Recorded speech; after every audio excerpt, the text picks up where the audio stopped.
Welcome to the Today Show with James and Danny. My name is James. I'm Dani.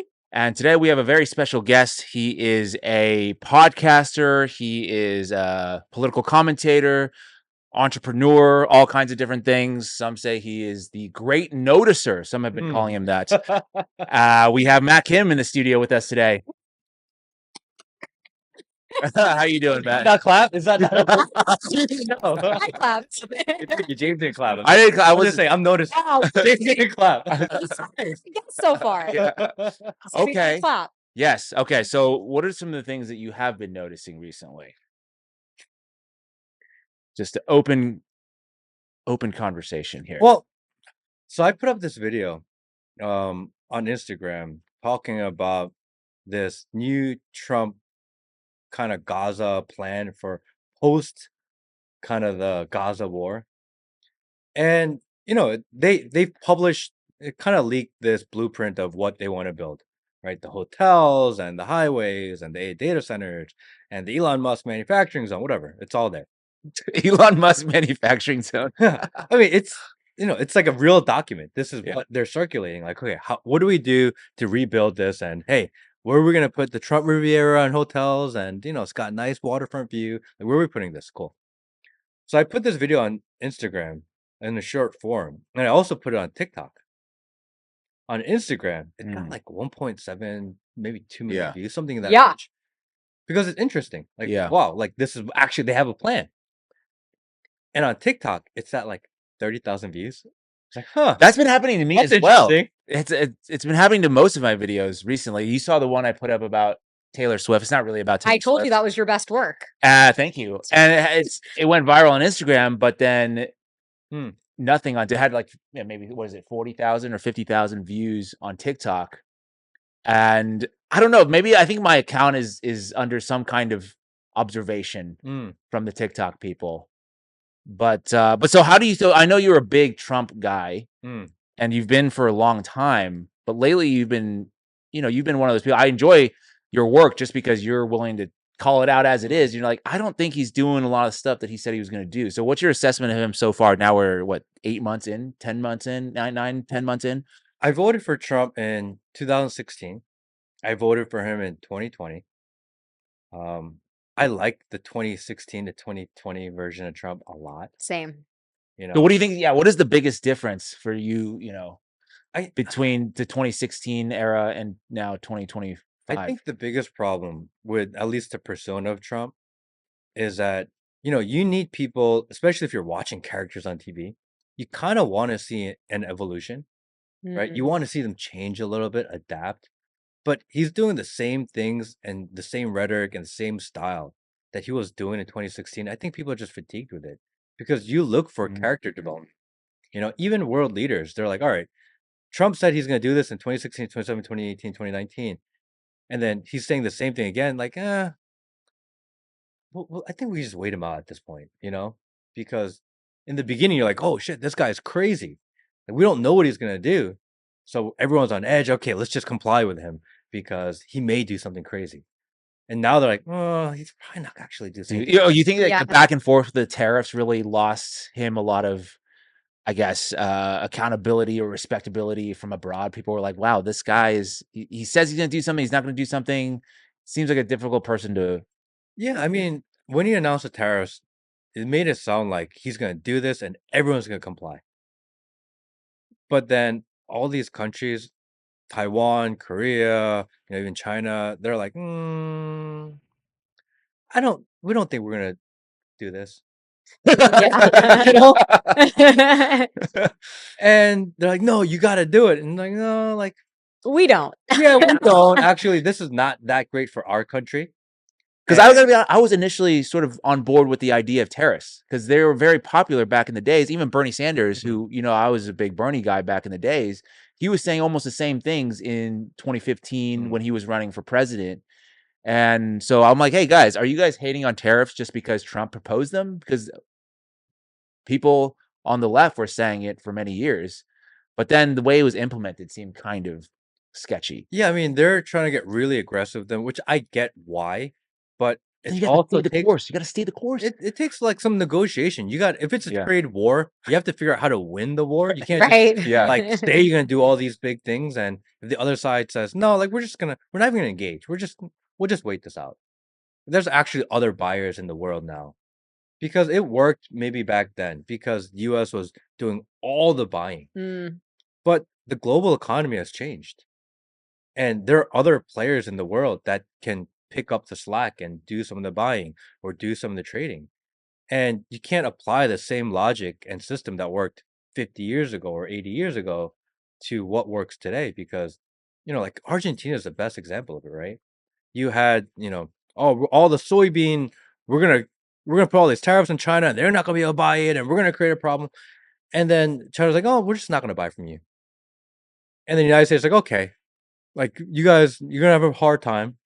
And she's like, no, like we're just gonna buy from Argentina, and Argentina is supposed to be like our friend, and Argentina's like, oh shit, China's gonna buy it, like cool. yeah. And she's like, we're good. Javier Milei's like, Yeah. yeah, we're we're doing good. it. And China's like, we're good. We just filled our need. And just like that, it's like, wait, what happened to the war? Well, it was like really one sided. It's like, oh no.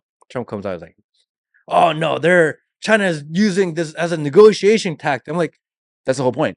yeah, that's the idea when you declare a trade war against someone. That would you think they're just gonna not do anything and just wait it out because you're Trump and this is Yeah. America? Like, no, like there's an entire global economy now. Well, and I saw yesterday now he's coming out and saying, I won TikTok for you guys. This was a part of the trade war, right? Like I talked with Xi and we got you guys TikTok, but like we all talked about, TikTok does not have freedom of speech. Now it's just controlled by these technocrats. And so we really don't have TikTok back. But that's only from our perspective, because I think there's a lot of TikTok users that just like TikTok, but they don't care about the freedom of speech as much as we do, right? They want their dancing videos, they want their fun pranks. Those are all allowed. And China, I think, came out with a great deal because they still get most of the revenue from what I understand. It's just that now the editorialization and the content moderation falls to Israeli Zionists. So China's like, I don't give a shit as long as people are still using it and there's a lot of revenue. So in a sense, he did win TikTok, but he just didn't win it for us. Well, I think it's really scary because, like when people criticize how China works and how kind of their censorship works, like, oh yeah, they live in this walled garden and they restrict information from outside world coming in and they just want you to see what they want to see. And we all like criticize that and made fun of that and like, oh, that's horrible. Like they don't know what's really going on in the world. Well, we're doing the same exact thing. We're taking control. The United States taking control of the algorithm. They're taking control of what Americans can see, and they're blocking out the ideas from the rest of the world. Yeah.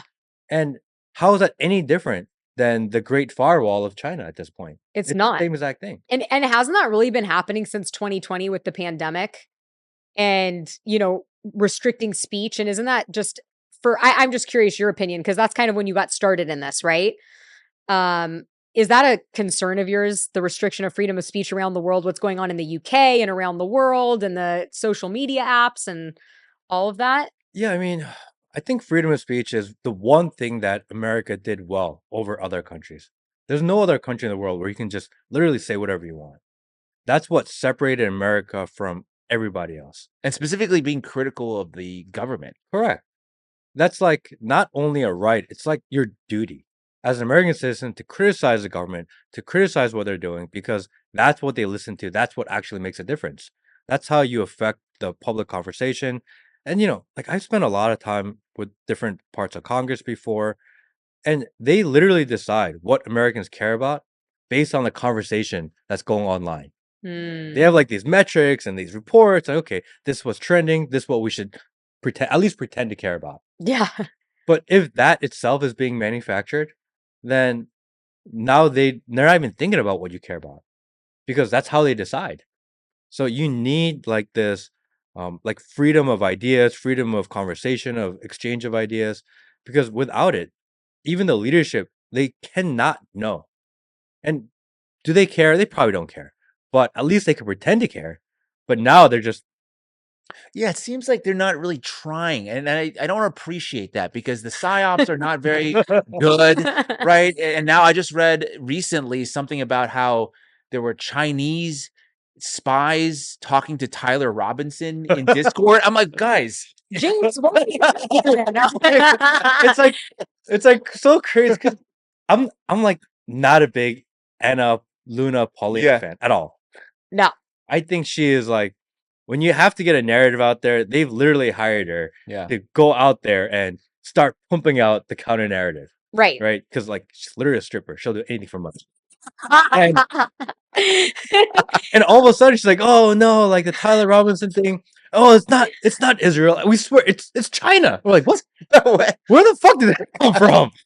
Because were they like, oh, the trans thing isn't catching on as well as we like, so maybe let's switch it. Seems like the people are kind of liking the foreign intelligence aspect of the story, so maybe we'll inject some of that in there, but a different one.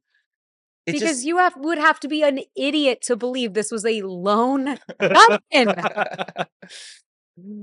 Well, yeah, I mean, I've been going pretty hard on that. I don't know if you guys have talked about. You guys have thrown out all kinds of theories because I do love you and Peter's peanut gallery situation that you guys got going on every single week, and you guys have thrown some interesting stuff out there. So where are you at in terms of what do you think transpired?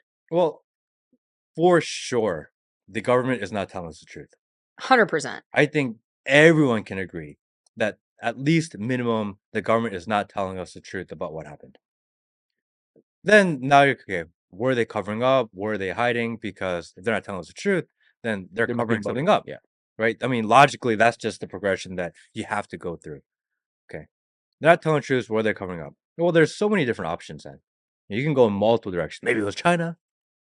You know, it was Iran. Yeah, maybe it was Iran. Oh, that would be just interesting if they take that turn. And the reality is we actually don't know. There's not enough evidence to know for sure what it is. But what I do know is that when they lie to you and when they cover something up, they can't be mad at you because you're starting to question different narratives, different conspiracy theories, because you're lying to us. You're not telling us the truth. So naturally, like, we're going to start thinking about what if and what are the other possibilities. And the fact that they're telling us, no, you can't think that. You guys are crazy. You're conspiracy. Like, no, like, fuck you. Like, you guys are lying to us. Well, Kash Patel is going out there saying social media is very dangerous. We got to shut that. Like, what? Can you believe that? That's crazy. Yeah. He was like the #1 guy. It's like, you were a podcaster, bro. This is what you did before. And he ran, on the fact that we need to have freedom of speech. It's ridiculous that the Biden administration is censoring all of us. And now he's just flipped. He's like, no. They've been telling you the truth the entire time. I'm like, what?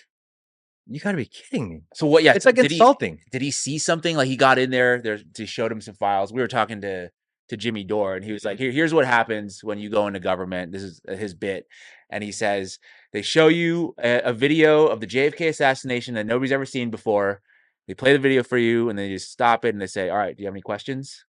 And then you just, I guess not, because then now you know what actually. So then basically it's a threat mechanism of like, hey, if you cross us, this is what happens to you. I think when you like that join the administration and these types of agencies, I think it's just, okay, you're a part of the FBI, you're part of the United States government, you're a part of this administration. Your job is to protect us and our role. Like a fraternity. Yeah, this is your job. Your job is not to be, like investigate all these crimes. Your job is to make us look better. Are you a team player or are you not?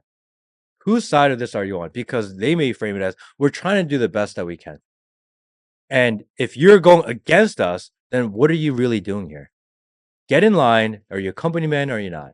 Because we see this in not only in government, but every type of company. You've seen it at even, like pharmaceutical companies, like Pfizer and whatever else.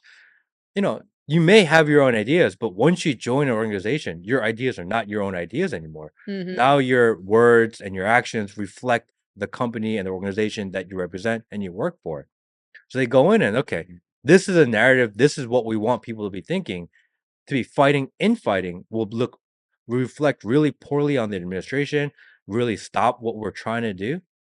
Therefore, you have to get in line with us. We need to be one group. And I think that's really what it is. I think it's really basic. I think that they just join an organization and they're just becoming company men. But that's a different narrative than before, where they said the deep state is acting independent of the president. They're not regarding, they're more powerful, but then now you're almost saying that they're coming together. right? Because there was during the Biden years, right? There was a lot of criticism of the agencies doing their own thing, the CIA, the FBI, whatever, all these three-letter agencies. We know Biden wasn't doing anything. And so now it seems like, okay, it seems like the FBI is doing what Trump wants them to do. So this is good or bad? So this is, I'm getting, it's really hard to figure out what's better or what's worse. Do you want the FBI kind of going rogue, or do you want the FBI doing what the administration wants them to do? I mean,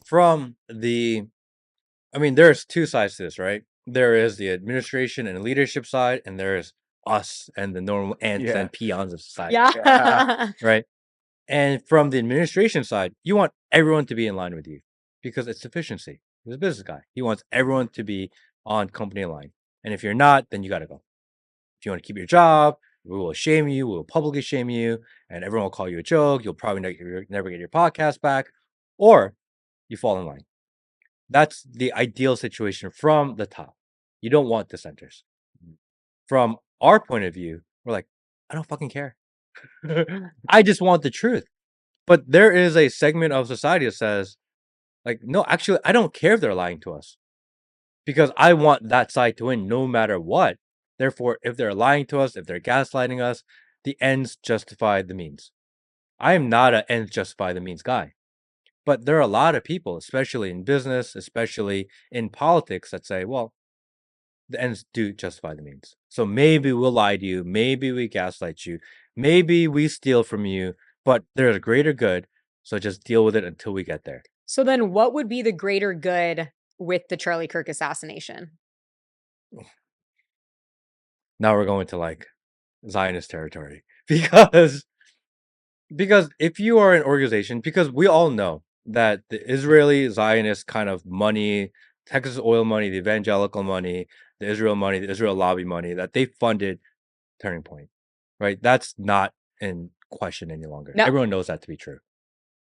So with the assassination of Charlie Kirk, they had a goal of we want an X amount of branches and all over the country.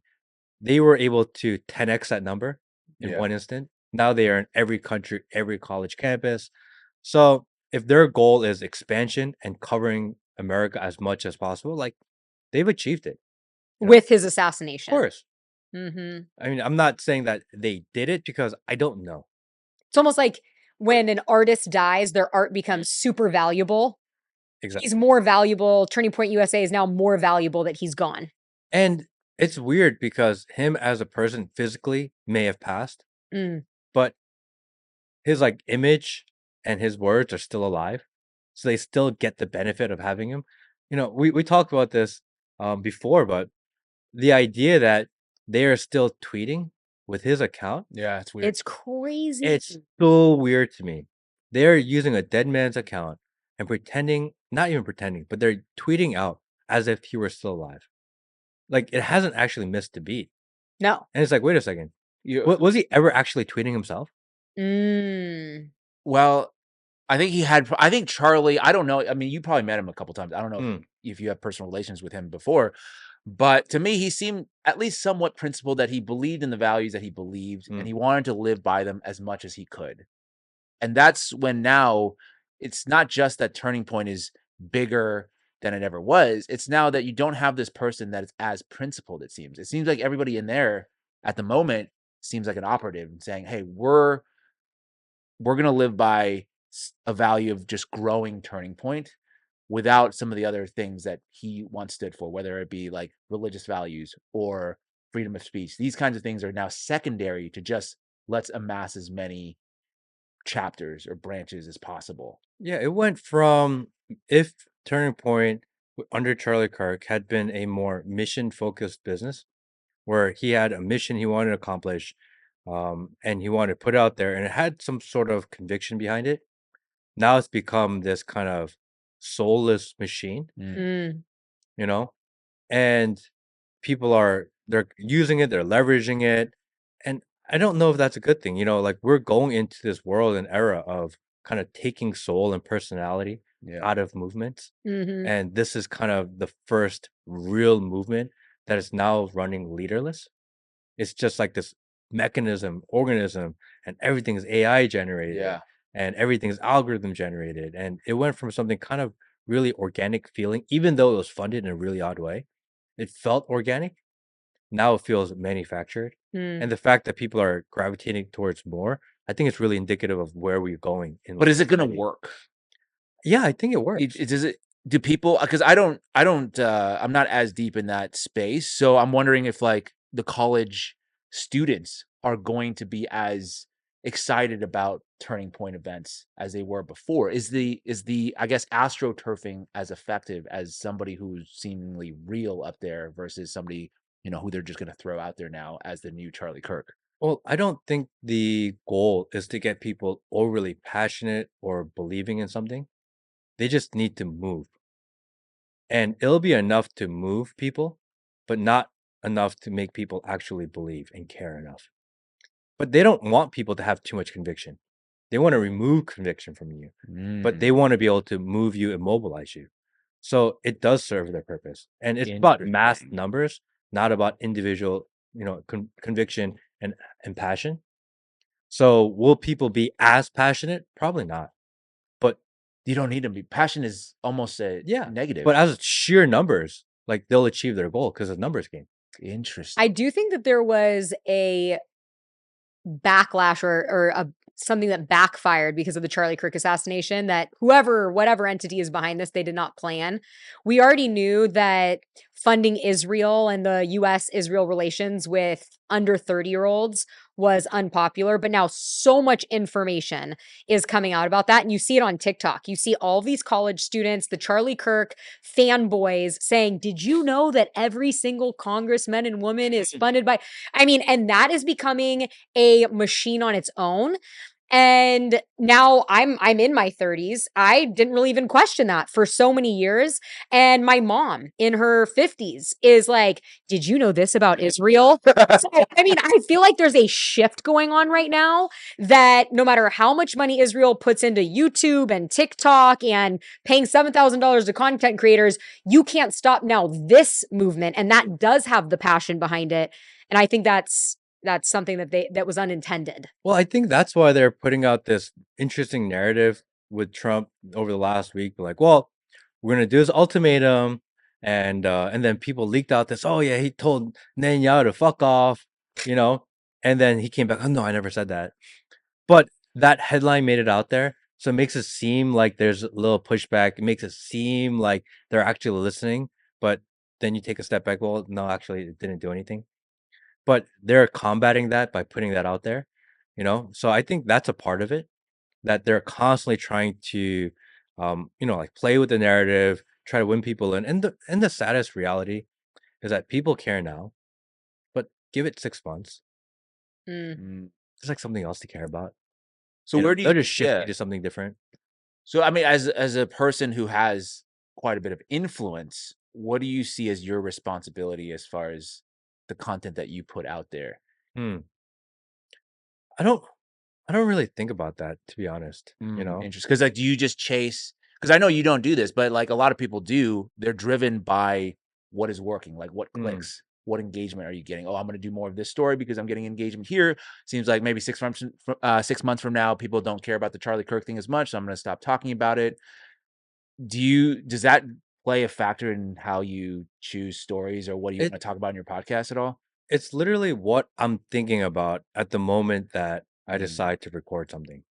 So if I was thinking about Charlie Kirk a lot, I think maybe the last episode or the episode before, I was sitting with Peter and we're like, we're not going to talk about Charlie Kirk today. Like let's just talk about other things. Like I think everyone's at the Charlie Kirk assassination fatigue. Let's just move on to something different.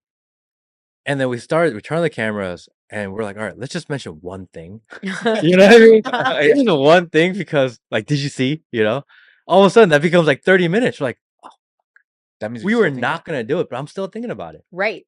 because other people are talking about it. So I'm like, okay, I kind of want to chime in, Yeah. and it just became a huge part of the conversation. But it wasn't our goal. So that's also part of like the algorithm and what I'm being shown manipulating me, Mhm. right? right? Because they can manipulate. That's why there's all these distraction stories. We're gonna do this, or now, maybe Iran's gonna bomb America, and all of a sudden you're focused on another thing, which I think is for us as content creators and people who live and die by the algorithm, it definitely channels your focus, or they can channel your focus, and I think they are. Yeah, I think it's really easy to manipulate content creators and people who talk online. You know, if I want you to talk about a certain topic, when you talk about it, I can just flood your video with bots and engagement, and you'll be like, "Oh shit, this is what people care about. This is what I'm gonna talk about because people care about this issue." And then you talk about it, and then all of a sudden you talk about something I don't want you to talk about. All I gotta do is take away that engagement. And you're like, "Oh, people hate this." So do you think bots are being used to put good comments? Because I've always Of course. only associated Yeah. Because for me, it's like when I get dragged, I'm like, those bots. I never think about it with the positive, but that makes a lot of sense. I think the system is designed to put people in certain lanes and categories, Yeah. niches, and they will use engagement and bots, etc., to kind of help guide you into your niche. Mm-hmm. Because once you're there, they're like, okay, this is who you are. We know.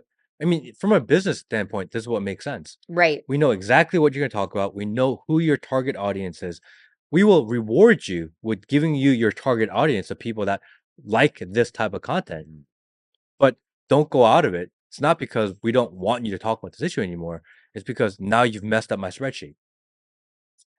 Right? So we need you to stay in line Yeah. because it helps our data. Yeah. So from a business standpoint, even if it's not any crazy ulterior motive of them trying to manipulate your ideas, really what they're trying to do is just categorize. This is the fault, and this is what we have to deal with going into this technological world.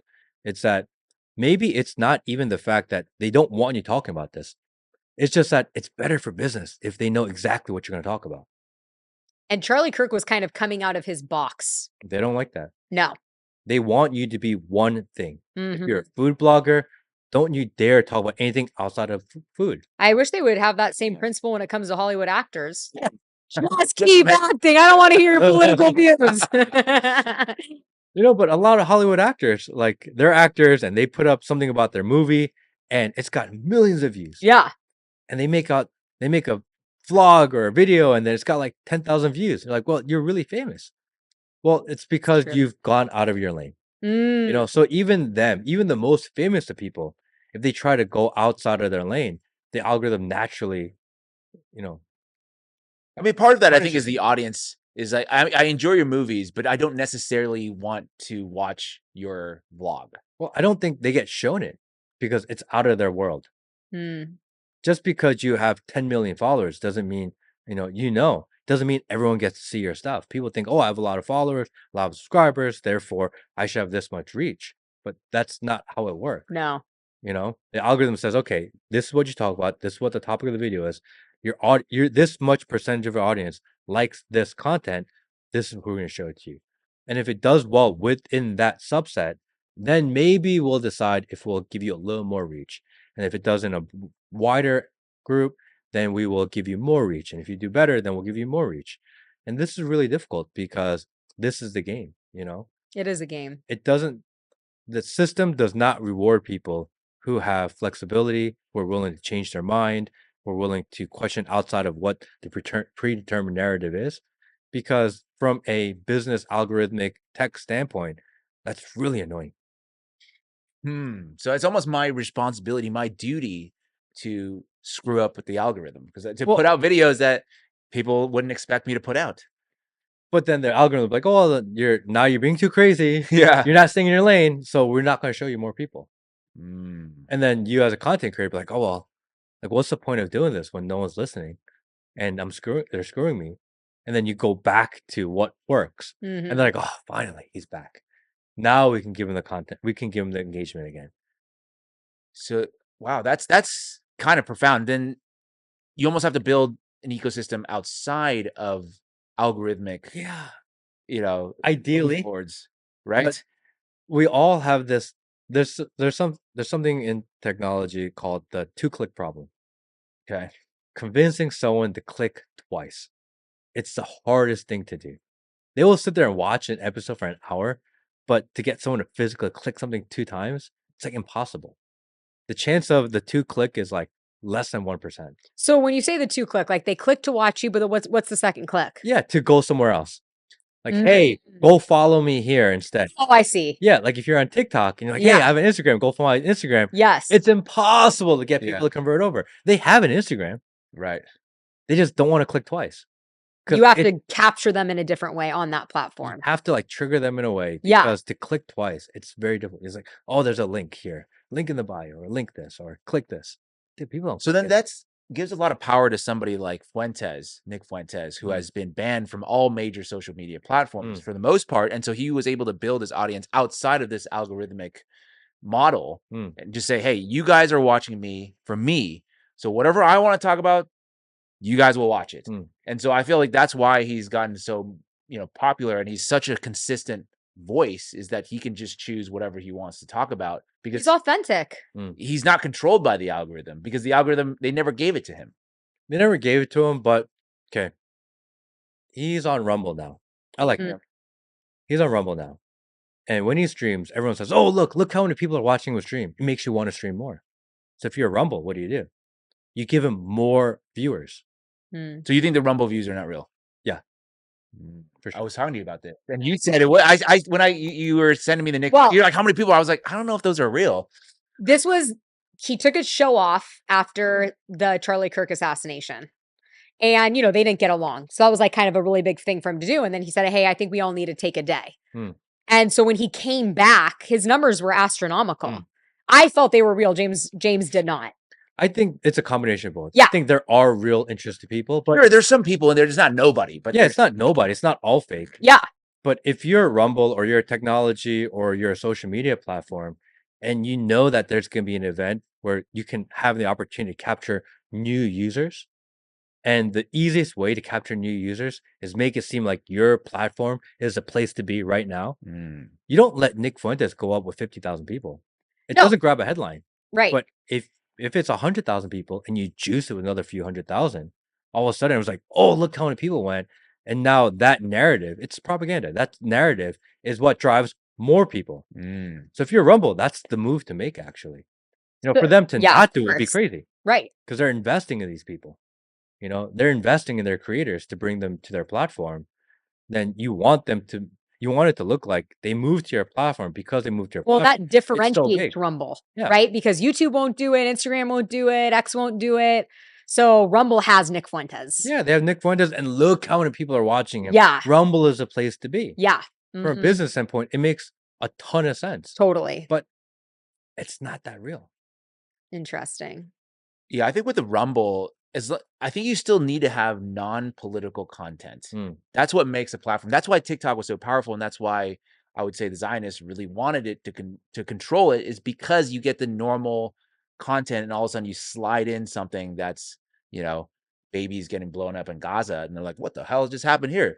And so that is something that a normal person wouldn't otherwise see. Because I think somebody who's chronically online, let's say on X, they already know all that stuff. X isn't that. I would say the stuff that you talk about X and you go on the street and you're like, hey, did you hear about this today? 9 out of 10 or even more would say, I don't even know. I haven't heard of that. So I think X is a completely different ecosystem versus a TikTok, where there actually are trends that are happening that are reflective of what's going on in reality. And that's why they needed it. And so with Rumble, it's like, if you don't have any like cooking show, you don't have any prank shows going on there, people aren't going there, really. It's not an organic platform. But once you start having normie content being made, that's when I think you've made it. I think that's why I think Instagram is most interesting, because the OG.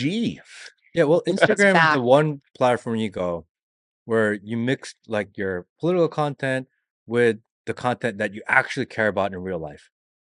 So if I watch like a health blogger or fitness thing, or watch food, or my cousin's baby pictures, or my sister had, a new dog, or, their kid did, got a trophy, whatever.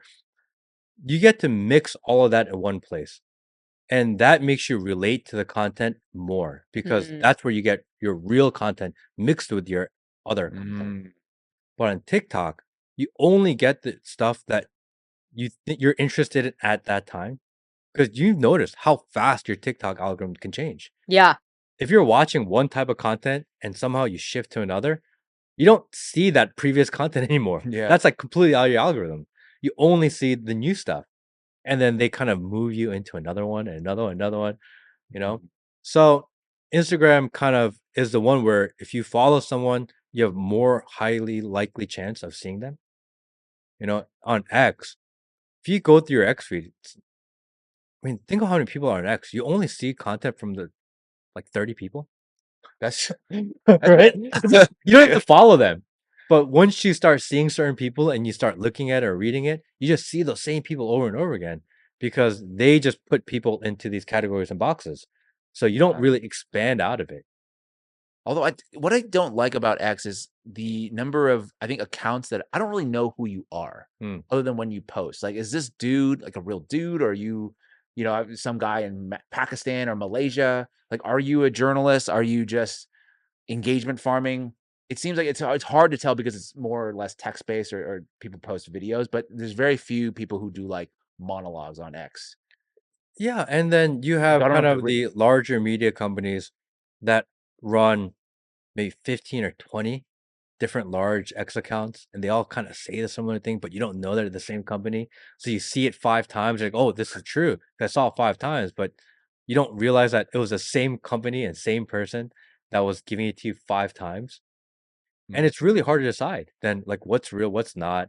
When Elon bought X and he was like, oh, we're gonna make this freedom of speech and this platform where everyone can debate their ideas and the best idea wins. I love that idea, this idea of this Yeah. digital town square. But it's not that, Mm-mm. you know? It's more like this X is the front lines for propaganda war. It is one person's ideas versus another person's ideas, and how do you manipulate the system best so that your propaganda beats the other side's Wins. propaganda? Yeah. Yeah, it's complete psyop versus psyop. That's the whole point of X, you know? Interesting. So, go ahead. I was gonna say you compared the TPUSA movement now to Mm, kind of a soulless machine. mm, And on the topic of technology and AI, mm, you kind of get that feeling that that is what this movement is. We're kind of moving into this dystopian movement. As a Christian, you have people talk about the mark of the beast, mm. right? They're going to chip you. It's going to be, it says in the Bible, it's going to be your right hand or your forehead. You see what's going on with the digital IDs in the UK. Does it kind of feel to you like we might be moving into this revelations Mm. time? I used to be really heavy into eschatology. Mhm. So like, how is the world gonna end? And Revelations and Daniel, and like it feels like it's coming. And I I think for months, even like up to like a year ago, that's all I thought about, this end of the world. Something's wrong here. I can see all the signs, I can figure it out. And I came to like recently, I think maybe just a month ago, I came into this like really honest kind of realization. Because in the Bible, in Matthew, it says, you will not know the time or the hour, the day or the hour. And I'm like, here I am living in this 3D world, like really in the greater scheme of like the universe and the world and God. Like I'm so insignificant. And here I am thinking that I figured it out, which is like so ridiculous of me, actually, to think about it. Mhm. You know, I have no idea. Can we notice patterns? Maybe, but we see so little bit of like the huge picture that it is that it may seem like it is, but we have no context of that. And I went from, "Oh, dude, like, this is all the market beast, we're fucked," and Yeah, but I've been there. yeah, I was totally in that lane. But recently, I was like, "Dude, you have no idea. There's Yeah. no way for us to know." And to think that with our small brains and our limited world and historical and time view, to think that we have an inkling of what's really going on, it's, like, overly proud. And I'm trying not to be this guy that's like, "Okay, I figured it out." Like, no, like, that's ridiculous. Do you know how many people in the history of the last 2,000 years thought they figured it out just to be wrong? You know? To not figure it out, you're actually more right. But with this AI Mm. frontier, does it feel like we're gonna be using it for good, or does it scare you a little bit? Oh, it scares the shit out of me. I think, I've read the Ted Kaczynski manifesto like Okay. a million times, right? Because he warned of all the things that were gonna happen on the internet and society because of this kind of embracing of technology. And he wasn't wrong pretty much about anything. Maybe the killing random people, maybe we could have done without. Right? Understatement, but yeah. Yeah. But they make it sound like he killed like a fuck ton of people. But it was like a handful of people over a very long period of time. Not good at the same time, overblown. But he was not wrong in his ideas. And there are a lot of people right now kind of be like, hey, warning signs, this AI thing, it's not going to be good. We should really think about it. But because it's going to take away our ability for critical thought, Mm, it's going to take our ability to make decisions. We're going to start outsourcing decisions to AI, Mm. which we see already. We're going to start outsourcing creativity to AI, which is really dangerous because AI will do people's thumbnails, even, right? And will do people's music. And like those are the things that make us human. And we're starting giving it to machine, and we're doing it so willingly and easily that it's a really bad precedent of how it's gonna go in the future. I think that the problem is that the argument on one side is that if you slow down AI innovation, then we're gonna lose the AI war, mhm. which makes sense. But what does that even mean? What does that mean to lose the AI war actually? Probably your economy is not as competitive as somebody who or another country that has optimized AI for maximum efficiency, production, all these things. But so what? So as the I guess the most powerful country in the world, Mm, still you want to stay on top. For another country, for example, I don't know, Italy, let's mm, say, they don't really care about the AI war because it mm, doesn't really affect their economy. It's not built around it. mm. But for the US, they want to maintain this power, this But hegemony, why? To control the to people. control people, to Mm. control the world, Because it's actually not in the ant's best interest to be number 1 in AI. It's the government's best interest to be number 1 in AI. Because then they have you locked and loaded into a system, and they're gonna be able to watch every move that you make, every purchase you make, everywhere you go, everything that you buy, just like the algorithms that we're talking about, and they can kind of steer you to do what they want you to do. But even then, if you lose the AI war and someone else develops it first, the way technology is that someone else develops it, the US will eventually get it too. So you Mhm. don't actually lose the ability to control it. They'll still have the ability to control. What they lose is the ability to make money first, ah, because you right? could argue China was never the first to any of this technology, but Yeah, they've been able to really harness it, make it and better, they more did just efficient. fine, being second to it. This is like we have to win because we're going to lose the war. No, we have to win because we may not be the one that makes the most amount of money on it. That's the only difference. Or Being first or second. is that even true though? Because in business school, okay, one thing that we did learn that I still remember is that they told us the first mover advantage is not real. Mm, It's actually you need to make the better product because then they always use the example, let's say Yahoo versus Google. mm, Yahoo was first, but Google did it better. mm. So Google won. And so you can make the argument that it's not even critical. So then that leads to the next question that I would have is why are they so focused on the AI? Well, Is it more than maybe just making money? Is it about a control thing? Is it about surveillance? Are there other motivations beyond money in terms of why they are pushing this AI so hard? well, right now, the idea is the economy is doing well because the stock market is doing well, right? That's how people and the government decides. It doesn't matter if you're doing well. It doesn't matter if things are cheaper for you. Is the stock market doing well? If the stock market is doing well, then we are all doing well. Shut up. I don't care that you don't think so. The stock market's doing good, Yeah. right? That's the indicator of whether or not we have a healthy economy. Doesn't matter anything about how you live, only the stock market. Well, the stock market is propped up by these crazy valuations of AI companies. Mm.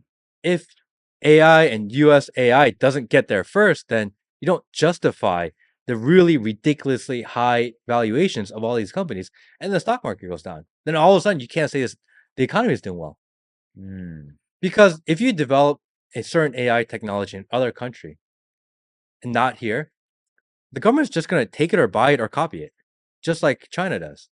Right? They're just going to recreate the same exact thing because the way technology works is not if someone else does it, you can always just copy it and redo it. Coming up with the idea the first time is the expensive part. So we spend all this money trying to do it first, but if someone else eventually just does it, they're gonna take it anyway. So if they want to build in control mechanisms, if they want to surveil the population, which they do want to, they could do it with someone else inventing it. They actually don't need to invent it first. Mm. The reason to invent it first is just pure greed. That's what I think. And so how do you get balance, right? Balance is so important in all things.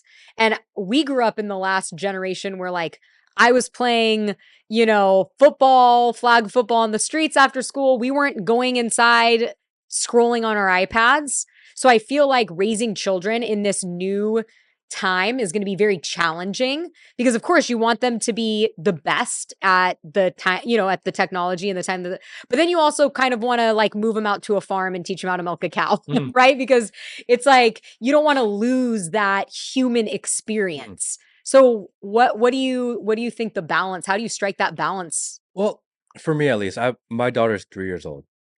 She watches almost zero TV. She's probably one of the outliers amongst kind of the friend group or the network of. She's the only one that doesn't watch an iPad. She doesn't watch her phone. The only phone time she ever gets is if we go to the zoo and we take pictures and videos together. She gets to watch the videos of us at the zoo together. Yeah. It's kind of like helps log our memory, remember things that how they happened. But she's not allowed screen time. Mhm. Only time she'll be allowed screen time is for flying. We flew to Mexico to go to Cancun as a family vacation, and she was on the plane, and it was like a long flight. And I was like, "All right, you can watch some cartoons." A really long flight. Yeah. Like, all right, I give up here. Yeah. But outside of that, it's like books, puzzles, play outside. We do a lot of spending time going to see animals. Really a lot of talking, speaking, logic games. I give her puzzles and she'll get one puzzle and she gets to like play with it. And then I'll remove one piece without her knowing. And then she kind of just sits there and figures it out. So I'm always constantly trying to work her mind, problem solve, think outside the box. I think that's actually the most important thing because even though she doesn't have a phone, she doesn't have access to the technology, she doesn't have access to the iPad like all of her kind of peers in her age group do. When she has my phone, she knows how to open it, she knows how to zoom in, she knows how to zoom does. out, she knows how to scroll. Technology is so intuitive that a 3-year-old can figure out without even having regular access to it. Wow. So why do you have to give it more to them? You don't have to. They're gonna figure it out eventually, you know? So I remove all the technology as much as possible. And it's just all the things that I think are more human that will help them critically think, help them kind of see the world for the way it's supposed to be. And then eventually the rest of the technology stuff, you can't block that out of their lives forever. It's gonna get into their lives no matter what anyway, Yeah. you know? It's So good to set a foundation outside of that so she at least knows another reality. yeah. Because when you describe this stuff, this sounds really scary. And so I'm almost thinking because they always tell us like the US, we have all these enemies, like the threats are coming from different types of people. But I almost think at this point, maybe the biggest threat is technology. I don't know if you would agree. Like, what do you think is the biggest threat Yeah, to I think how humanity? to navigate this new future that we're going into Mhm. because it is, I mean, the difference between now and 20 years ago, it's nothing compared to the difference between today and 20 years later. The change that we'll have in society for the next 20 years, it's gonna be exponential Mhm. to what we've experienced. I mean, 20 years ago, we were using like paper maps. Yeah. Yeah. We would like go to MapQuest, print them out, and they're like, all right, Turn hey, by turn directions. Yes. yeah, so I got my turn by turn instructions. I don't have to use my Yeah. atlas anymore. So true. But somehow we've all adapted, and now I can't go the town over without my GPS on. Yeah. We've lost our ability for I would be just natural. I mean, to go a mile, I'm using my GPS now. Yeah. That's just been taken away. Remember when you were younger, they would do these math tests, and they say, "Okay, you can't use your calculator. You have to show your work." Mhm. Well, now calculators have replaced actual doing math. AI will replace your ability to do certain things like logic because AI does logic very well, Mhm. actually better than most humans. Mhm. So now you're losing that ability. Like, why would you do it yourself when technology can do it better than I can? And slowly we're removing all these small things that make us human. And that's the scariest part of it, is that we're going to lose our humanity. Mm-hmm. It's one thing if you believe that AGI will take over the world. I actually don't think so. I don't think we're even close to this whole AGI thing. I think the whole promoting AGI is just there to make it seem like AI is advancing so fast to justify, again, huge valuations. I think where we are now is enough to change society, which is that people just rely on it to do their basic things in life. So then is there a different path? It seems like we're on a freight train and it doesn't seem like there's a point where you can just like get off the train and say, I don't want to be a part of this experiment. Is there something that could potentially happen where we switch course and maybe go back to some of the things that made us human? We're done. It's done. No, you got to be on the train and then get the conductor out. Yeah, the direction we're going is the direction we're going. Yeah. There's like nothing we can do to stop that at this point. I think we see that now. If anything had a potential to be stopped, we would have seen at least some sort of pushback from this administration. Like, hey, this AI thing, this dystopian future thing, maybe we should pause a little bit because it's not actually good for humanity and for society and for American people. We should at least reconsider this. They would have at least attempted or pretended to say that. But no, the first day of inauguration, like, hey, here are my AI guys. We're going. Like, oh, fuck, we're really fucked. This is it. There's no turning back. The same people that were in charge for 2020, 2024, which are the technologists, they're the same people that are in charge now. Mm-hmm. Oh, yeah. Well, with the Palantir, Peter. So like looking forward to, let's say, 2028, do you still see yourself supporting the continuation of this administration? Because I imagine JD Vance is going to be next in line. Do you see yourself on that train, or do you, from a political perspective, where are you at with that? I think politics is fake and gay. It doesn't matter. It doesn't matter. It doesn't matter who's in charge. The direction that society is going is going to go regardless of. Yeah, I agree. And if anything, they're just pandering to one side or the other, and it creates this kind of societal political balance where, okay, both sides gets to win, but while people are doing the both sides gets to win thing, technology is going the direction that's going to go. It doesn't actually matter. So the technology is going. I mean, maybe then we just fight about the culture stuff. Yeah, culture stuff, but really, culture is an internal, like between you and your family, your neighbors thing. It's not a global or a national thing, because they make it sound like it. But again, when they were canceling Netflix, and they're like, oh, like they're showing trans stuff to my kids. I'm like, no, they're not forcing your kids to watch trans stuff. You're allowing your kids to watch trans stuff. It's your job as a parent to monitor what your kids are watching. Just like the screen time.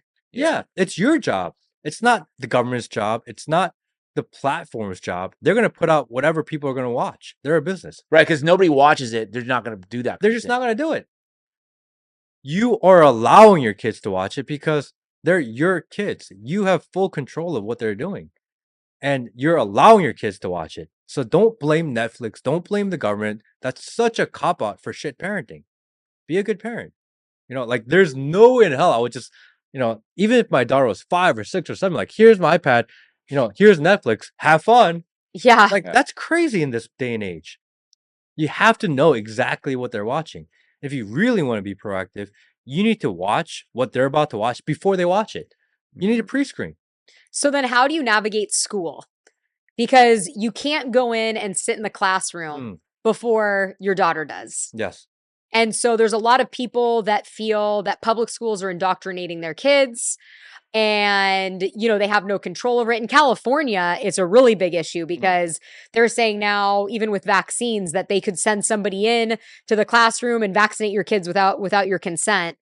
How do you navigate school, private school, public school, homeschool? Well, I think the most important thing that you have to instill into your child and indoctrinate into your child is that you have final say over a school, over institutions, over authority, that you are actually the final authority in their lives.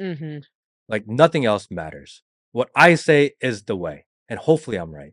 But the chance of a school being right is probably at best just as equal to my ability to be right? Like no one's perfect. School's gonna mess up. You're gonna mess up. Yeah. So like it should be me that messes up, not the school. We need to get away from this idea that government school is going to raise your kids, Yeah. because most people send their kids to school because they don't want to raise them. They don't want to spend the time. It's annoying. Mm. It's a lot of time that go. I spend about 3 to 4 hours with my kid every day, no matter what. And when I say I spend time with my daughter, it's not just being in the same room, because a lot of parents will say, "Oh yeah, I spend time with my kid," but the kid's doing its own thing and like they're on their phone. Right. That's not spending time with your kid. That's just being in the same room. You have to actually be attentive, be active for 3 or 4 hours every day. And I think that's really different than what we thought. I mean, there was this generation that said, no, like you just gotta teach them right and wrong and like meritocracy, and they just have to work hard. Well, meritocracy is like the biggest lie I've ever sold. We can get back to that. And then we ran to this thing where the liberals like, no, like you have to like engage your kids and you have to be a parent and you have to like give them the participation trophies.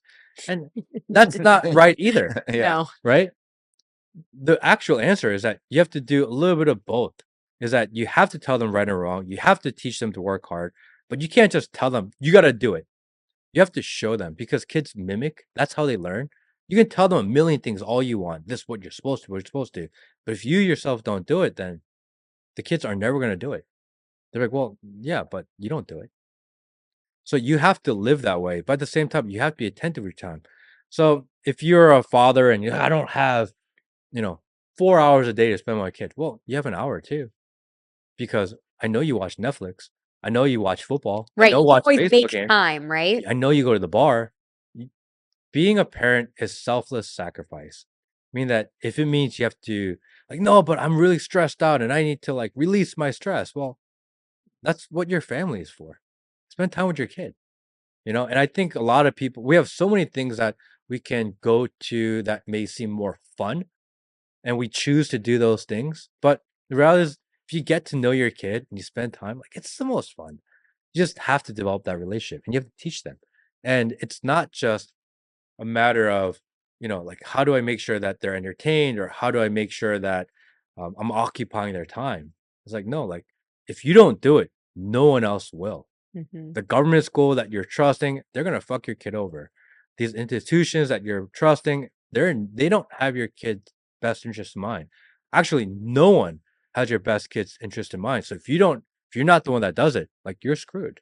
So, okay, so I completely agree with all of that, and I think the pushback from some people would say, once again, that all makes sense, but what happens in a situation where both parents are working multiple jobs, like a lot of people in this country are required to in order to survive, and also then you have kids, you almost have no choice but to rely on some of these services, like going to public school to educate your kids. So then what do we do as a society to reform that? Does it need to be reformed? Is it still on the parents to say, "Hey, not my problem you work 2 jobs, try to find one job that pays you better." I mean, that's What do you do there, you know? that's the hard part about society, right? That sometimes you don't have options. But just because you have no options, just because it's difficult, it doesn't negate or remove the responsibility that you have as a parent. Mm. Mm. It's like, oh, I gotta work 2 jobs, I gotta work 3 jobs, I got 4 jobs. Yeah, I'm sorry, that sucks. Life isn't fair. But just because your life isn't fair doesn't mean the kid raised himself. It doesn't take that part away. But it's so easy to say, well, I have to do all these things because I need to move forward inside. Yes, I agree. But what are you gonna do about your kid then? You're gonna sacrifice your kid for that? And you can't get that time back. And that's the real hardest part about being a parent is, well, especially if you're a dad, it's like, well, I gotta do all these things. Yeah, life is suffering. Life is not easy. If you're a man, your life is suffering. No one said it's supposed to be easy, you know? And all this social media, all this entertainment, everything that we're flooded with our eyes makes it seem like you're supposed to have a good life. But that's not true. Mm-mm. No one said actually that your life is supposed to be easy. Spending time with your kids, it's like the minimum requirement of being a father and a parent. And you have to do it. There's no guy I've ever met that's over 50 years old that goes, man, I wish I would have spent less time with my kid. Never happened. Right? 0%. It's like that TED Talk years ago where they went to nursing homes. I don't know if I'm sure everybody's seen this. And they ask people in their 90s or on their deathbed, you know, what would they have done differently? And nobody says, I wish I would have worked more. I wish I would have spent less time with family. Even to the point where people say, you know what? I wish I would have gone back and gone to less of these work social events where I'm having small talk with people that don't even matter. It was a waste of my time, right? I wish I would have spent more time with my family, more time with my loved ones. That's what really matters at the end of your life. And so that's kind of what you're saying, right? Is, you know, that time is more valuable than anything. But I was going to say, you're an entrepreneur, right? You've owned all these businesses, you've done all these things. I think you even have a business now with a VPN. And it's, which I want to talk about because it sounds like the most valuable thing to protect all your information based on everything out there. But it sounds like out of everything you've done, and correct me if I'm wrong, being a parent has been the most fulfilling. Would you agree with that? It's the absolute best thing. You know, as soon as I came in and we met, I was like, we were trading like kid stories. Yeah. I was like, oh, look at my daughter. Because yeah. Before I had a kid, I was like, oh, fucking loser. This guy's like showing his kid pictures. I don't want to see your dumb kid pics. You know what I mean? Yeah. I don't want to see him. Don't tell me. I didn't have a kid. I didn't get it. It never related. And now I'm that annoying guy. Now you're wearing a picture of her on your shirt. Yeah. You're like, hey. I got this t-shirt. I go, my dad, number one dad. I'm so proud about it. I had a kid later in life. And I think that's probably the biggest blessing actually I've ever had. Because if I had a kid young, I don't think I would have been as attentive. There's like other things in life I would have wanted to do. I think I was really fortunate and not intentional, but I think I was fortunate that I had my kid when I did because I appreciated that much more to have kind of the struggle to get there. I appreciate it that much more. And because I appreciate it more, like that's all I want to do, Like as soon as we finish, I'm gonna go. I'm gonna FaceTime my wife so I can see my daughter. Yeah. It's just what becomes everything you do. And when I speak, when I go out, or I think about things, I'm like, okay, is this gonna be better for my daughter and her future or not? So is that what really drives you and what you talk about and what you stand for? Is 100%. It's about her future now. 100%. So okay, so that's a great segue because I wanted to ask you, like, broadly speaking, right? People paint you as a conservative, quote unquote, and there are certain values that come with that. So I think a lot of times those monikers don't really mean as much anymore. It's all a jumbled mess. So like for you, what are those values that you will or try to instill in your daughter? Like what are the most important things that are North Stars for you? I think it really is kind of the hierarchy of how life works. So it's God, family, country. And I think it has to be in that order. Yeah, it has to be. And the conservative movement right now, it's like, well, country, then God. business. Oh, interesting. Okay. Right? Yeah. It's like country, business. I would say business about country sometimes. And then maybe God and family somewhere in there. Yeah. Right. And I think that kind of hierarchy is wrong and flawed. And I think that's where the conservative movement is going, which I find extremely concerning. It's like that original food pyramid that we got where it had bread and now it's actually flipped. Yeah, it's actually the other yeah, exactly. Yeah. But God at the top. Yeah, I think it has to be because, especially as the world gets really crazy, we get flooded with all these different ideas, like I'm willing to go into any conspiracy theory out there, as far right or as far left or as crazy as it seems. I have this ability to like at least consider what if. But once you start going down too many conspiracy theories, it's easy to actually get lost. Could you forget what's real? Yeah. And I think for me, at least, like having my belief in Christianity and having belief in the Bible, it gives me something to center back to. Yeah. It's without it, I think I'd be totally lost. I almost need it because I go like, okay, like there's lizard people, or like, oh yeah, no, the aliens are like programming us, or we live in a simulation. Oh, like, okay, all of it's possibly true. Yeah. But it's really easy to go like too far where you lose sight of what you actually believe. So having that cornerstone and kind of center belief, it always gives me a way to find home. Yeah, that is your North Star. Yeah. And I guess, well, so for somebody who's not very religious at all, I think everybody needs that kind of Yeah. foundation, whether it be, because there's different types of religions with different scripture. Mm. So the important part is finding what's true for you, almost, right? In a Well, sense, to keep yeah. you in guardrails. Like you said, you can go off in all kinds of different corners. So you need something that's like, hey, I can always go back to this is my center. But the center could be somewhat different for everybody. Well, yes and no. Yes is that I believe people do need some sort of center, but because I believe what I believe, I'm gonna think that everyone else's center is wrong. Yeah. Because otherwise, I don't actually believe what I believe, right? Yeah. Only way I can actually, if I say that there's only one truth in the world, and my truth is that the Bible is real, then I, if someone says, well, no, that's my truth and that's my center, well, I don't agree. Interesting. I can't agree because my belief, my only true belief, is that the Bible is real. Then therefore, how can I accept that your center is different and it works? Because otherwise, then I'm basically saying my center is not real any longer. Mhm. Again, I live through one truth: is that the Bible is real and everything else is kind of gray. That's interesting, because then how do we square that with a secular country, which technically the United States is a secular country? Well- Right? It's written in the Constitution, freedom of religion, right? You Yeah. have the right to choose what you want to believe versus another country, like a Muslim fundamentalist country. It's like, no, this is our truth. Everybody must follow this. I How think does that work? I think a problem with a lot of Christians and Christian movement is, so in the Bible there's something called the Great Commission. Jesus says, "Go out into the world, make disciples of people, and teach them." It doesn't say indoctrinate them. It doesn't say coerce them. It doesn't say force them. It says teach them. That's the Great Commission, to go teach, and that's what we're supposed to do. Not convince people, just teach. And if they don't listen, they don't listen. That's what it says in the Bible to do. But somehow we're in this world where Christians are like, no, like you have to believe this. I'm like, no, like you have the freedom to believe whatever you want. I will tell you what I believe. And if you're interested, I will teach you what I believe. But I have no position nor duty to force you to believe what I believe. I think people have their own right to choose what they want. I also have the right to believe that I don't agree with you. Yeah. But you have every right to believe that. And my job is just to make sure that I'm available to teach it, not to force it.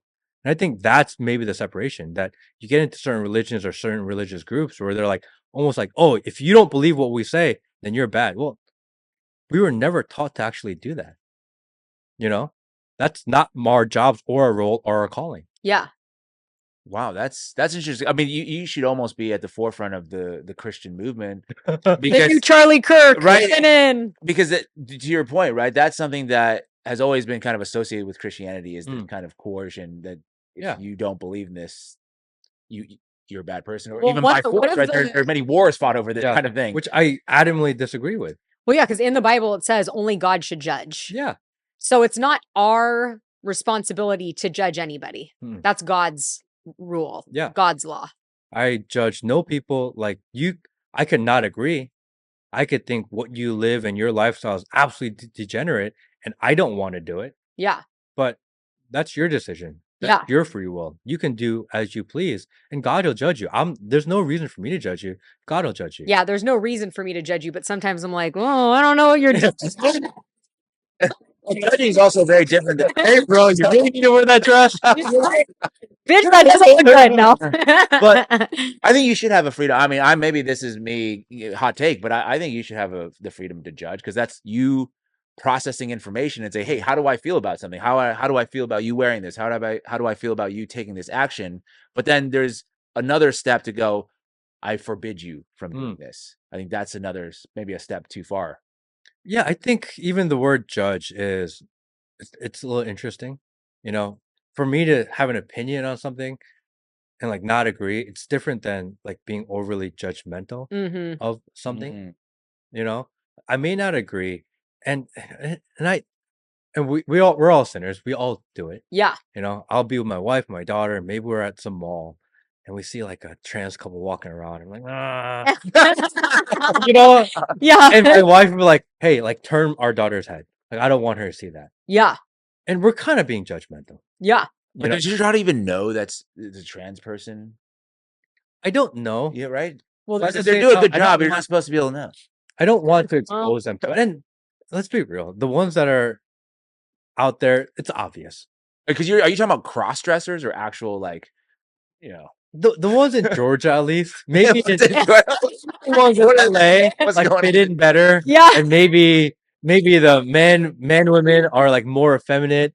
But in Georgia, the trans ones are like 6'3" and butch and Yeah. like men, but they're wearing dresses. Yeah, yeah, You know, yeah. that's like more the so it's a little obvious. You know, Yeah. again in LA, they probably fit in better. Maybe you don't know. Maybe it's more like Thailandish here. Or everybody looks weird. A lot of lady boys. No, you don't know? even know. Like LA's, I think the style of clothing is just weird to begin Mm. with, especially in some community. Like if you go to West Hollywood or, Pico, whatever those hip areas, like they already look sort of odd. Mm. So like I think there's not that much of like a gap between Yeah. what's somebody looking normal versus somebody who's more, out there. In terms of Georgia, they style. stick out really. Yeah, You know what I mean? I imagine. Yeah. Because you don't even I don't want to give away where you live, but it's like in the suburbs, right? Yeah. So Yeah. even But in the city in Atlanta, it's pretty similar to LA, like a big city, or not, know. or I feel different. like that. I don't know. Atlanta's number one. Atlanta's really dark, meaning it's like majority black people. Oh, I was like, You know? what do Yeah. You know, so the black community hasn't really embraced the whole trans thing. Mm, It's not really big, yeah. and the black trans are born in LA. Yeah, in why like is that? areas. Why is that a Well, white I thing? think part- I think It's definitely a white.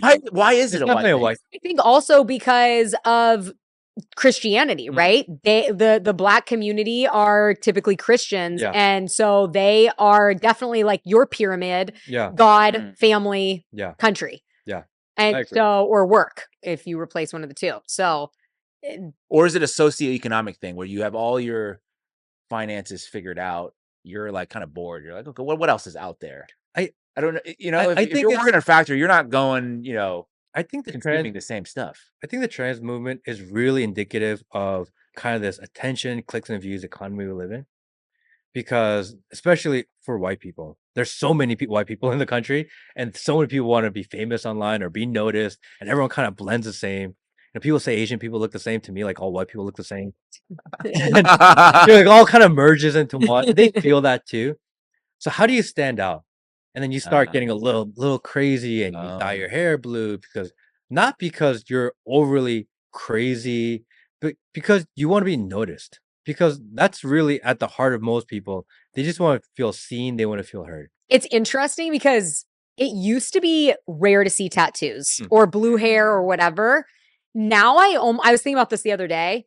Now I almost feel like if you don't have a tattoo Mm. and you don't have piercings, Oh. all that, now it's like that's more abnormal Mm. because it's become so mainstream. Like if you look at the Gen Zers, everybody has a tattoo. I was talking to somebody recently about tattoos, and I think the person was saying, because he's a surfer dude, and a lot of surfers have tattoos, but he doesn't have a single tattoo. And he was saying a lot of people now, the young people, rely on tattoos as part of their personality Mm. to show, who they are. They almost use it as a crutch for having no personality. They say, okay, all of a sudden I have a sleeve tattoo. Because like sleeve tattoos, I think used to mean something. It's like you're a part of some group or gang. I don't really know, but it used to be almost functional, as far as well as like stylistically a thing. But the trans thing, I have looked into this a little bit, and I think it actually comes maybe from the nonprofit industrial complex where you had all these nonprofit organizations fighting for gay rights. And after you achieve gay rights, you need to do something else, or you're going to fold away. So then they lash onto another cause that they say, okay, this is the next thing that we're going to fight for. And so we're going to pour all our money and energy into this. We're going to raise money. We're going to convince people that this is a really important topic and that this needs to be addressed. And this is how we can keep our organization going. Yeah, I think they look for kind of one movement or one social idea, and then that's their business. They actually don't even care what that issue is. Right. This is an opportunity, and we live in a society where you're rewarded by making more money. It's like, okay, Mhm. hey, let's push this. I actually don't care what it does for society because that's how most businesses run. Technology companies, they don't care the social effect of their technology. Their goal is just to be as big as possible. Pharmaceutical companies, they don't care about the well-being of their patients. They just need the company to be as big as possible. If you're a nonprofit organization that funds social movements, you don't care that this social movement is bad for society. You just need your nonprofit to continue to make money because that's how you eat. So I think it's this kind of desire for constant growth, power, greed that fuels all of this. If you took away a lot of that kind of spirit of greed in this world, then a lot of these programs that you don't agree with, there's no reason to fund them anymore. But this brings me back to your VPN, because this is actually different. Your business is actually for the people and for protection, right? Because you have a unique VPN that nobody can get your information, from what I understand. And that is something today, with the conversation that we just had, and we're moving into this dystopian technology era. Your information should be the most protected thing, and that's a right. That's a freedom to have. Yeah. And so tell me about how you got in on starting this, inventing this, and I want to hear all about it. So first off, couple of things. Number one, I didn't invent anything. Okay. There's a great team of guys that really understand technology, code, that are real advocates of privacy, have been privacy for a long time. They put it together. I got fortunate that they let me in and join them and helping them out in the launch in the beginning. Help them get to launch. I'm no longer I'm no longer involved in kind of the day to day or anything regarding the business anymore, because the team is built, the system is launched, and I get to go back to what I enjoy to do, which is talk shit on the internet. And the reality is, if you have a big business that you're trying to grow, a technology company, having someone that represents a company that is like overly controversial online, Yeah. not ideal. Probably not best for business. That's Yeah. the reality of it. So quick disclaimer. But what the whole premise of why it was created is because, it's this idea of privacy is your right to choose what information you share, not the privilege to keep what they allow. So all your information, everything about you, all your conversations, it actually belongs to you. No one should have the right to take that from you because it's private. Privacy is freedom. But we live in this world now where they take all of your information and then they arbitrarily decide what you're allowed to keep. It's actually completely turned over. If I have a conversation, we have a conversation, we decide not to post it, no one has the ability to force us to post it. But now they just take it from you. I mean, our phones are listening to us. Yeah. The cameras, they're not even connected to Wi-Fi. Who knows? Yeah. Who knows if this place is bugged? We have a security camera right there. Yeah. Right? Nothing is no longer private. And you need privacy in order to live your life the way that it was supposed to be. It's what keeps you human. And there's this huge push to, as we talk about AI and digitization of the world, to take away your humanity, and privacy is kind of the core of it. So when we're thinking about VPNs, and Andrew, who is the founder and the guy running the company now, Andrew Lee, what we found out, because he used to own and run a company called Private Internet Access. Private Internet Access is one of the largest VPNs in the world. And what he told me was, look, just because they say that they don't know your information or they don't save your information, there's one huge reality, is that regardless of their intent, the VPN providers know everything you're doing online. Do all of them though? Because that's one question Every single VPN. that people out there are saying, that your thing is not that unique. So like I do want you to get into some of the technology and stuff to explain what's different about your VPN versus some of the other VPNs that out there that's claiming, hey, we have no logs, we have nothing. So when you say I have no logs, what that means is that we won't record what you're doing. And do most VPNs do that? Yeah. They all say they have no logs. All of them say they have no logs. Yeah. They say we won't log. Okay. Because I only use a VPN when I go to Europe to like log into my Netflix. Yeah. You know what I mean? I'm like, in the United States, I'm going to get Love is Blind. I can tell you that I'm not logging. They never said we don't know what you're doing. Okay, so they can monitor. They know 100% what you're doing online. But if they don't log, if the government goes and says, "Hey, so and so, I want this information because they might have said something. Can you give it to me?" And they say, "Well, we don't keep logs." Do they still have a way to pull that back, or no? Well, okay, maybe the VPN provider is not logging. Are the server providers logging?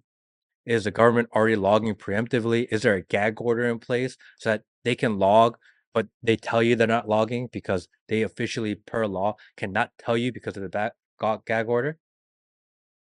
you are putting a lot of trust into technology companies and organization, right? That's the whole problem with the VPN, and that's the problem with a lot of technology companies is that they are pure trust-based models. We don't log, we don't log, we don't log. Great. And like, oh look, we have an audit. It says we didn't log for this 1 month. Great. What did you do 1 month before the audit? What did you do 1 month after the audit? And if you actually read the audits, what it says is, well, at that time, per their thing, they did not log.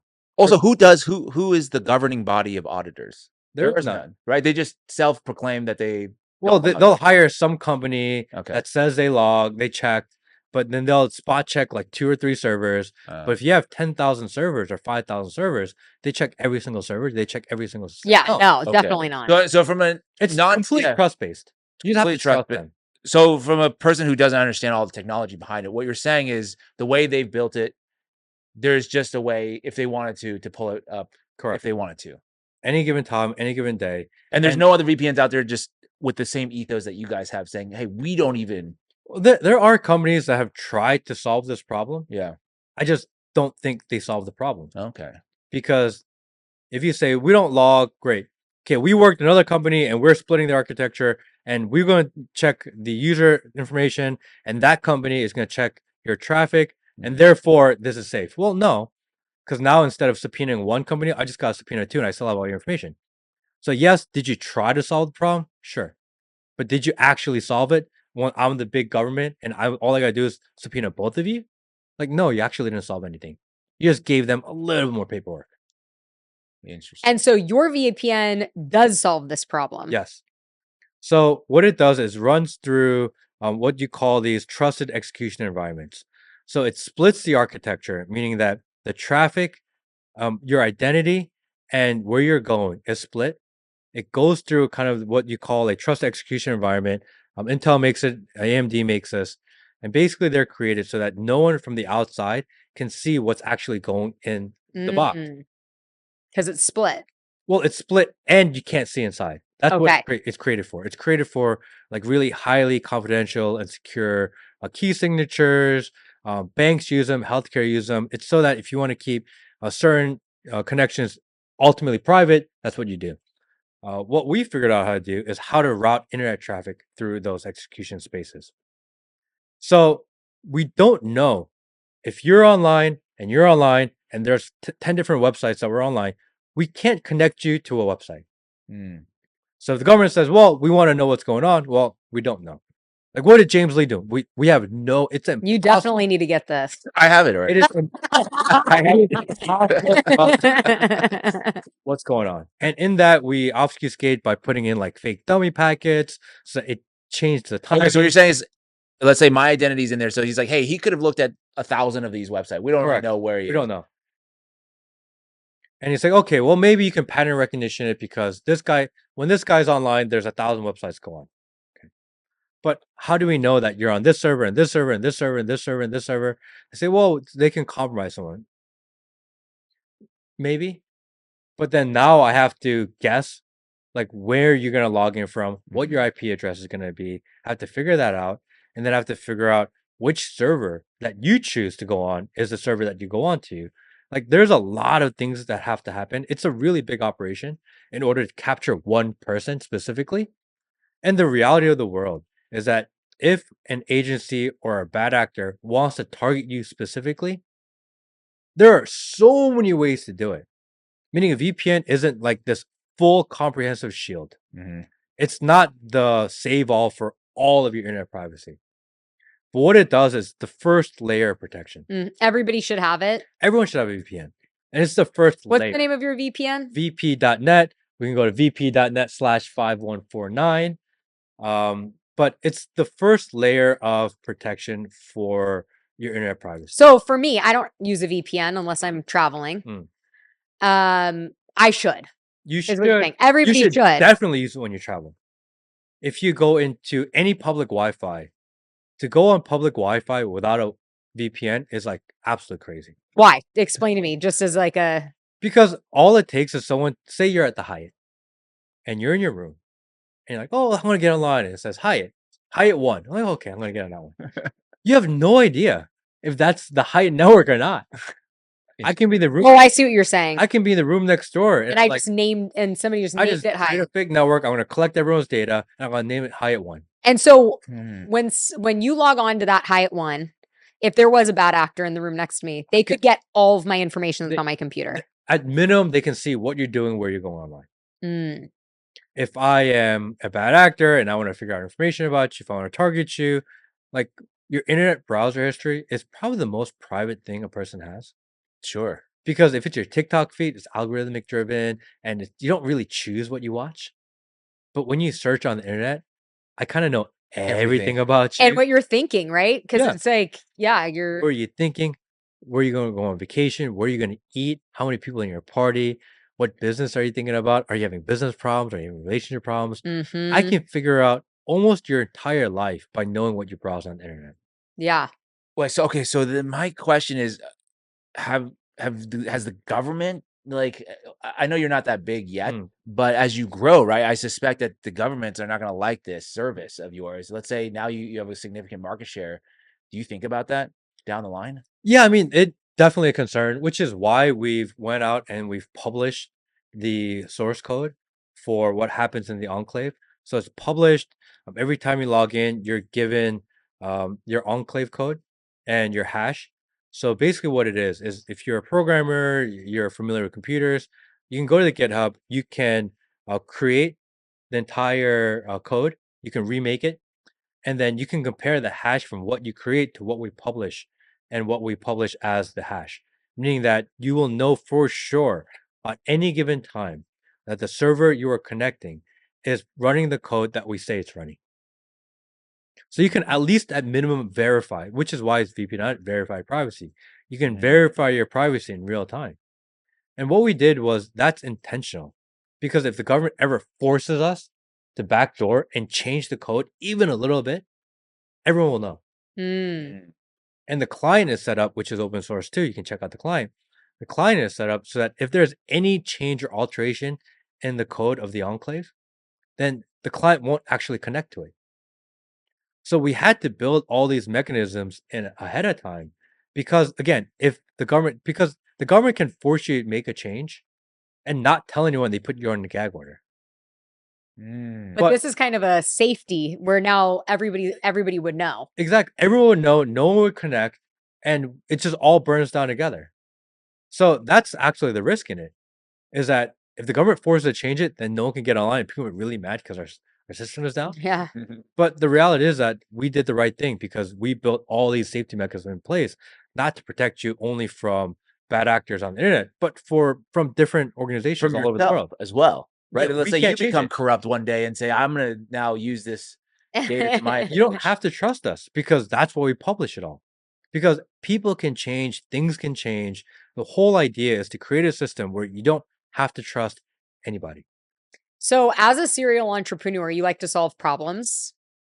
And it sounds like this one is pretty much solved, right? Well, I don't know about solved because it's not easy getting. No, but well, the question for us always, and in going this, and this is a conversation we had over and over and over again, is people say they care about privacy, but how much do people actually care? We've been normalized to you exchange privacy. I mean, all I know is that I don't take my phones into the bathroom. Yeah. Because I'm like, I could be showering. Someone, I don't know this to be true, but I just have this in my head, could tap into my camera, record, whatever. Yeah. I mean, I just don't trust the technology. But I feel like most people take their phones everywhere. They do everything. I mean, when's the last time you took a shit without your phone? Well, she does. Apparently, she does not. Shit. But if you ask all the time, exactly. I've done it for years. I don't know. But my husband, I mean, I can't all go the to the time bathroom without my phone. Either can he. I'm like, this is why you take 30 minutes. I'm like, you're scrolling. Yeah. I have like so much anxiety. If I'm sitting there and I'm on my phone, I'm like, fuck, what am I supposed to do with myself? Like, I'm so addicted. You know? But yeah, you take it everywhere. And so you need this type of protection. But I was going to say, to me, it sounds like this is mostly solved. Maybe not fully, but do you have any other problems that you're looking to solve next? Anything on the horizon for you? I think as far as problems to solve in technology, I think it's as we go into this technology future and they strip away humanity, I used to make fun of liberals because they were like, "Oh yeah, you gotta pursue liberal arts," and like, "Oh yeah, you got an art degree, art history degree. You have a random like music theology degree. Like it's not gonna be valuable to you in your life. You're an idiot. Like do something in Didn't science or Kanye say like everybody should just study engineering? He had this one viral. yeah, He's like everybody should just be engineers. just be engineers." And this was kind of the push, and the ultra liberals like, no, like you have to care about humanity, you have to care about culture. Like, no, that's stupid. Like you're gonna be broke. You're gonna be broke for the rest of your life. That was kind of the talking point of the right and for me. But as we go into this technological future, it's like even a broken clock is right twice. You Mhm. know, that's actually gonna be correct Mhm. because the people who focus on creativity, focus on thought, focus on things like philosophy, they're gonna have more value in a AI driven, Mhm. calculated future over the people who work on things like logic and calculations and memorization because AI just replaced all your jobs. Yeah, you're gonna do it way better. So somehow this liberal ideology was so wrong for the last 20 years. Somehow, and not in I don't think it was intentional. But was it wrong or was it just right the whole time? Like we should have people studying humanities and art and things like that. That we just need people like that It wasn't to as balance out. valuable. Now it's It's gonna be okay. valuable. Okay, It I get wasn't what you're as saying. valuable. Got you. I don't think it was wrong. I don't think it was as valuable, but in the future, it's gonna have ultimate value. Mhm. Right, because now the most valuable for plumbers, like my thing breaks, it's like I can't have AI solve my plumbing problem. Mm, I have to actually have a plumber come over. So yeah. like those things are going to increase in value as the demand changes. Yeah, value is in scarcity, Scarcity. right? Mhm. Whatever is scarce is most valuable. And if AI can replace calculations, can replace logic, can replace a lot of things that most of the world focus their life doing, then people that are more human, people that have more compassion, Mhm. people that have Empathy. more empathy, they become scarce because everyone else went a certain way. So somehow just happens to be that those people that were overly compassionate, overly empathetic, we thought, oh, you guys are dreamers, you guys are a bunch of tree huggers, like you guys don't get it. Fuck, they're actually gonna be right and more valuable in the future. And it's just funny how life works that way, you know? Well, do Ye you think that's going to transition to or translate to content making as well? In Mm. that the free thinkers, quote unquote, out there are maybe going to become more, or they're going to have better incentive structures in place to support those types of creators versus the ones that toe the party line or are receiving some talking points, this kind of thing. Do you think that'll be the case as well, or I don't think the no? algorithmic overlords will incentivize it because they like the AI content. They can get unlimited content over and over again. People pick niches. You set up a certain AI agent or bot to make certain content. But do You you get think people will unlimited want over to and over again. listen to that though? Do I people? think people, humanity, will naturally gravitate to people that are offline wrong. doing these things. Yeah. Even if it's online, people who make mistakes, people who Mm, stutter. And it's gonna be weird because we lived in an age where people who are really well spoken were kind of really you gravitate towards and you mm. really but people's speeches get so perfect because of AI that the people that stutter, that seem a little autistic, the people that seem really weird, they're gonna be the most popular. The Interesting. most one you gravitate towards because they're gonna feel the most human. People are gonna look for flaw. Well, and I think they're gonna look for people that have the ability to communicate Mm, because I just learned last week that Gen Z has this huge problem with talking on the phone. mm. So much so that there was this family and they wanted their kid to go to Cornell and their kid got waitlisted and they were up in arms about this. And the kid, they made some calls, they had connections, and they said, "We'll do a phone interview."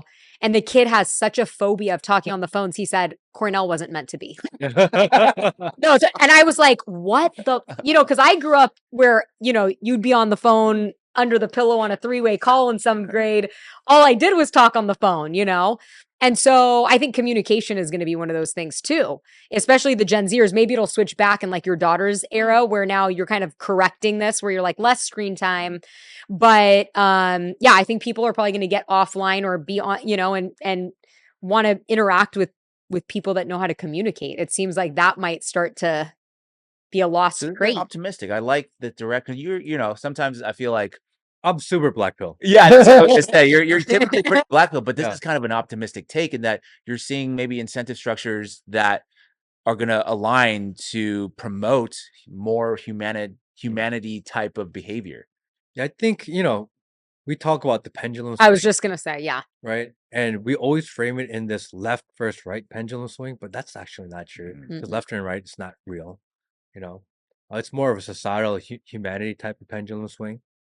And as we go towards, and especially when the government and the older generation tells the youngest generation to do something, the natural inclination of the youngest generation is to reject it. It doesn't matter if it's right or wrong. It doesn't matter what the issue is.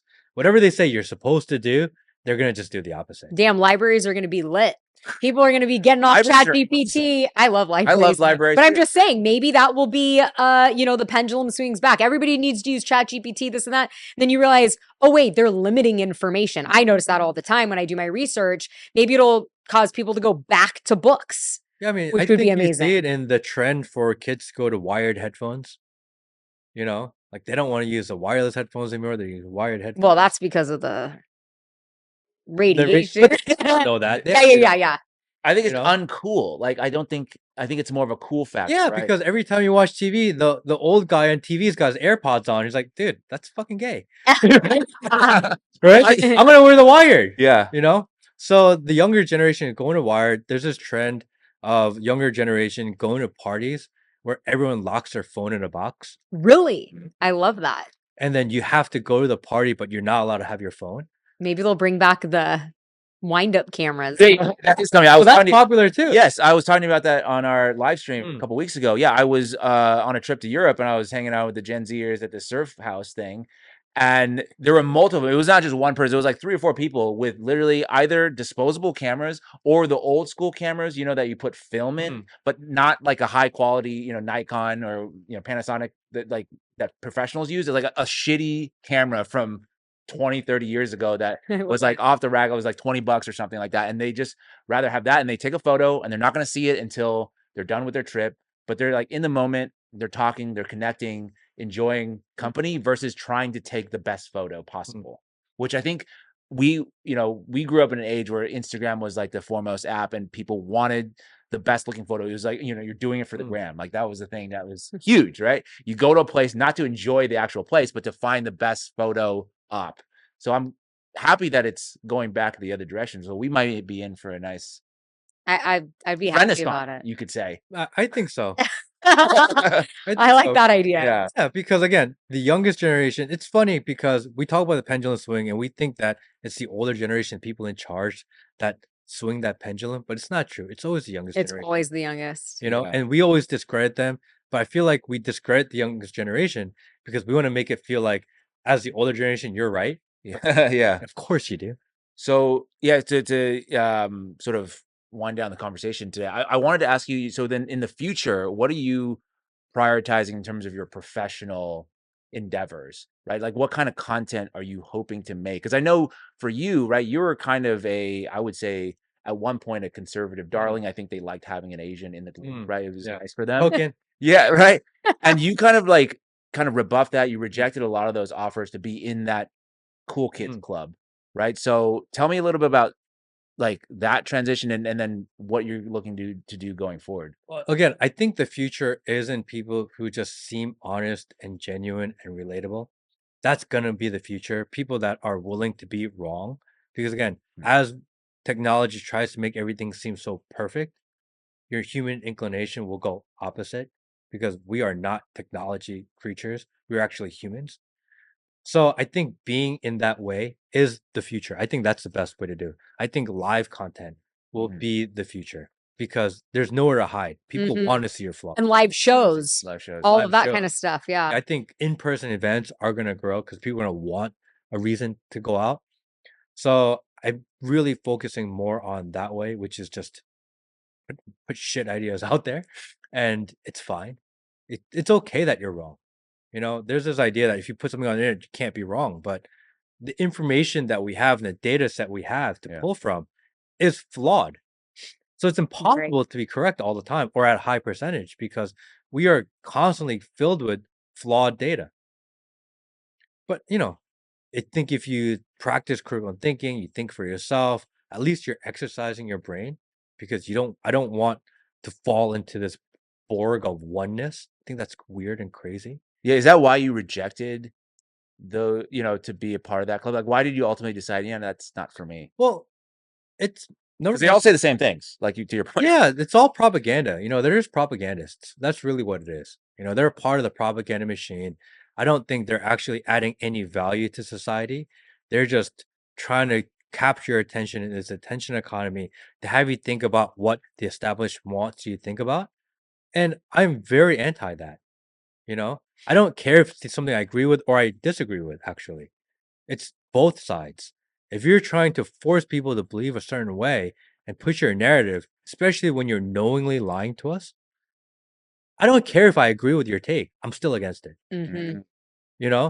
Because I think that's more dangerous. Again, more dangerous than left versus right. It's this whole idea of people are losing their humanity.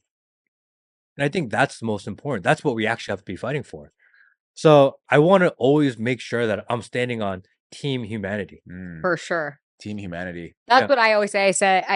I've said this many times. I feel like we're in a spiritual war and you're either team good or you're team evil. And I just want to be on team good. I might be wrong, but I think that's so important to distinguish. Yeah. I feel like that's kind of what you're saying. So where can people follow Matt Kim, Team Humanity? Team Humanity. If you go to whatever your favorite doom scroll mechanism device machine is. Yeah. Because I've seen you type in Matt Kim. Yeah, sorry to cut you off, but there. really quick. I've seen you do more monologues recently again. Was that a conscious decision? That was our conversation. Yeah. Yeah. I didn't want to do them. I hated them. And you're like, well, I started doing them more. And I was like, oh, I really think it's bad. I don't think it's doing anything. And you're like, dude, I think you should do them. Like, oh. And I thought about it. Like, all right, I'm gonna do one. And then I got all these comments like, man, like, where you been? I can't believe you're doing these again. And I got so many messages and so many comments like, dude, I'm glad you're back. Like, the world is crazy. And I feel like we just want to hear what you think about certain things. And all of a sudden, I felt like the social responsibility that, okay, I should do these again. Not necessarily because I overly want to, because they're actually time consuming and there's zero money in it. It was started as a hobby and I just kind of got sidetracked to other hobbies. But once I got that response from people like, dude, you really need to start doing this again. We really like them. And I saw how many people share them. Then I was like, okay, I think I have to do these. I'm supposed to do these. It's not something I necessarily overly want to do. So James is the reason. Oh, 100%. Well, thank you. James is the reason. Well, where can people find one more time the handle? Just search Matt Kim on whatever your doom scroll devices. If you want to hear me talk long, then typically I'm on YouTube.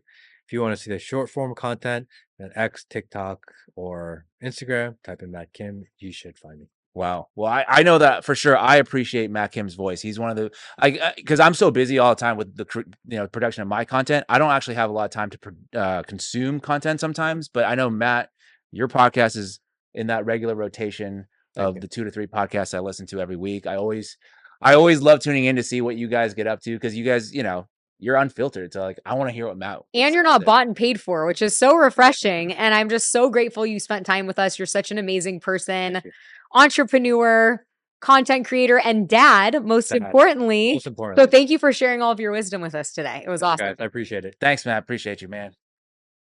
Pleasure as always.